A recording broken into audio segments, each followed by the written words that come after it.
Right, a curve is described by the equation as you've got there, okay, so it's an implicit equation, alright, and part A says show that dy dx equals that, right, 6y minus 2x over 2y minus 6x. And then you've got part B, show that there are no points to C where the tangent to C is parallel to the x-axis. Okay, so first of all we've got to differentiate this, right, all of this here. And of course, we've got to look for a product. Usually there's a product in these questions, and we've got the product there, haven't we?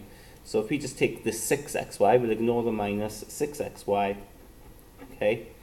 And of course, you've got your u to equal 6x, your v to equal y. So u dx is equal to 6. dv dx is equal to, well, y, when you differentiate that with respect to y, you get 1, don't you? And then of course, you've got to times it by dy dx. So the product rule then, crisscross, v times du dx, that's 6y, plus then u times dv dx, that'll be 6x dy dx. Okay, so then go back to this. We want to take this now and differentiate this, of course, the whole thing with respect to x. So x squared becomes 2x. Then you've got to take away the derivative of this, which you've worked out over here, of course, so take away all of that. Okay, so maybe this time I'll just put take away 6y, take away 6x dy dx. So I'll apply the negative to each term straight away. Then we've got plus y squared, so that'll be plus 2y dy dx when you differentiate it. Differentiate with respect to y first, then put dy dx on. And minus 32, it becomes 0, so then you've got equals to 0. If we factorize this out then, the dy dx's, okay, so we've got, put the dy dx's together, or factorize it, okay, put the dy dx there if you want, okay, so then you've got 2y, take away 6x from that one, and then take the other stuff over the other side, so you've got 6y minus 2x, okay, and then you've got the answer, okay, dy dx equals 6y minus 2x over 2y minus 6x. Okay, you've got exactly what they've asked for in part A. Now part B is interesting, right? You've got to sort of use a bit of sort of idea here of tangents, okay, and gradients, okay, to be able to answer this question. Typical exam question though, where part B can provide a bit of a challenge for us, but we can do it, right? It's not difficult. It says, show that there are no points on C where the tangent to C is parallel to the x-axis. Okay, in other words, okay, this can't exist, okay, where the tangent is parallel to the x-axis. There isn't a tangent that's parallel to the x-axis. Okay, you might think, well, which, you know, of course there can be a tangent parallel to the x-axis. I can draw one. Well, let's draw one then. Let's see what it look like. Okay, so it doesn't matter what the curve looks like, alright? Okay, maybe we'll draw a curve to start with, okay? It doesn't matter. But what they're saying is, right, when you've got a tangent parallel to the x-axis, it's got to be going something like this, isn't it? Okay? That's the x-axis. So parallel to it means it's going in the same direction. Does that make sense? Okay? And they're saying that actually no points exist, okay? Now, if my diagram was correct, well, there is a point, isn't there? There's a point here. There's a point here where the tangent is parallel to the x-axis. Okay, the tangent on that point there is parallel to the x-axis. But of course, I've made this up, and they want us to show that there are no points.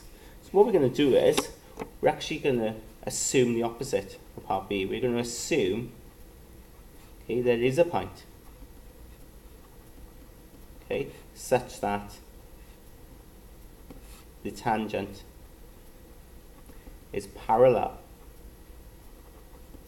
to the x-axis. So we're going to assume, no, that there is actually a point on the curve where this tangent is parallel to the x-axis. You've got to think here, right? If that existed, and you've got your tangent here, what can we say here about dy dx? When it's parallel to the x-axis, what can we say? Well, of course, dy dx is 0, isn't it? Because dy dx measures the gradient, the slope of the line. Well, the slope of the line here, it hasn't got a slope, so we can say if parallel to x-axis, dy dx equals 0. In other words, this, what we just worked out from part A, is equal to 0. Okay? And if that is equal to 0, well, that means then, this stuff on the bottom, I suppose, you could think, well, let's take it over to the side and multiply. Yeah? If you take it over this side and multiply, you multiply by 0, so it just disappears. So in other words, 6y minus 2x has to be 0. Yeah? The top has to be 0. For this to become 0, the top has to be 0. The bottom can't be 0. Okay? You can't divide by 0, but the top has to be 0. In other words, 6y is equal to 2x, yeah? Or even better, x is equal to 6y divided by 2. So x is equal to 3y. Okay, now if x is equal to 3y, we can actually work out what these coordinates are. All we need to do is now sub this into the equation of the curve. Okay, I should put a minus there, shouldn't I? It was minus, it was. So the equation of the curve, I'm just copying down from up here now. So we could sub it into here. So if x is equal to 3y, let's sub it in. So x is equal to 3y, well, you've got x squared there, so that'll be 3y squared, 3y all squared.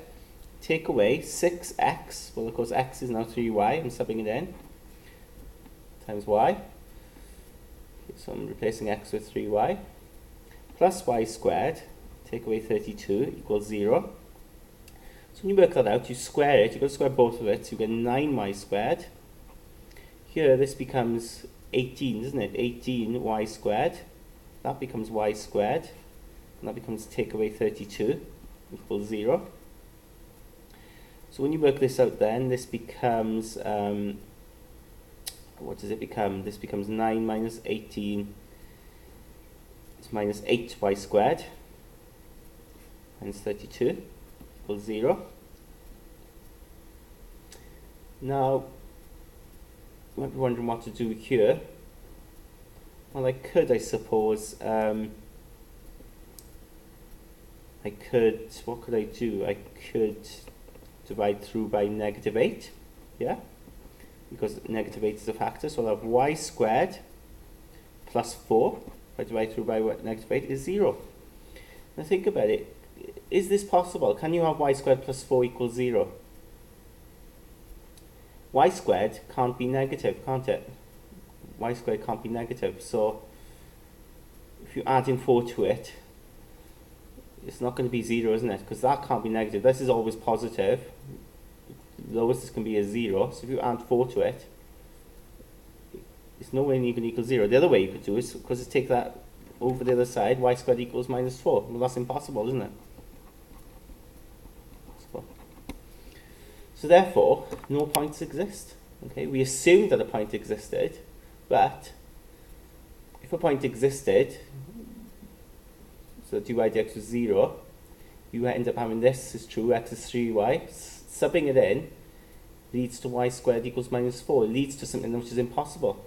So you could say, therefore, no points exist. Okay, such that tangent at C is parallel to x-axis. Okay?